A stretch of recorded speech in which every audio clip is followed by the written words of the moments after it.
وہ پیارے حبیب جس نے طائف میں پتھر کھانے کے بعد بھی لعنت نہ کی،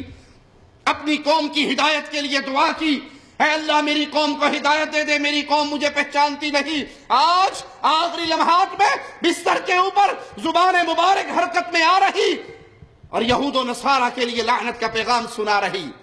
وہ کیا جرم تھا یہود و نصارہ کا جس پہ پیارے نبی اتنے غضبناک ہوئے کہ آخری لمحات پہ بھی یہود و نصارہ پر لعنت کرتے ہوئے دنیا سے رخصت ہوئے۔ وہ جرم بیان کیا آپ نے، اتخذوا قبور انبیائہم مساجد، ان ظالموں نے، یہود و نصارہ نے اپنے انبیاء کی قبروں کو عبادت گاہیں بنا لیا،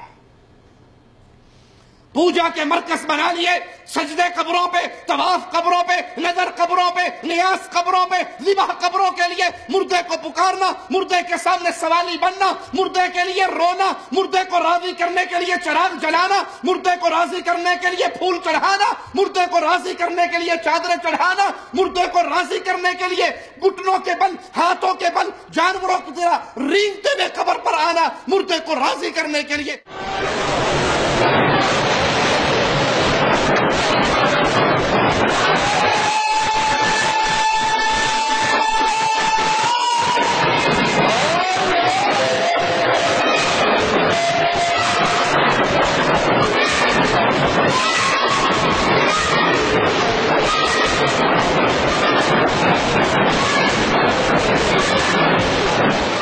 یہ سارے اعمال کرنا کہ بابا راضی ہو گیا تو ساری دنیا کے مسئلے حل ہو جائیں گے، پیر راضی ہو گیا تو سارے مسئلے حل ہو جائیں گے۔ وہ مرکز عبادت کا، اللہ کی عبادت کا جو مساجد میں ہوا کرتا تھا، اس مرکز کو مسجد سے چھینا، قبروں پہ بنایا، قبروں کا طواف، قبروں پہ نظر، قبر والوں کو مشکل کشا، قبر والوں کو حاجت روا سمجھا۔ پیارے نبی علیہ السلام نے آخری لمحات میں لعنت کی یہود و نصارہ پہ، ان کا یہی جرم تھا جو آج کلمہ پڑھ کے ہماری اکثریت کر رہی ہے۔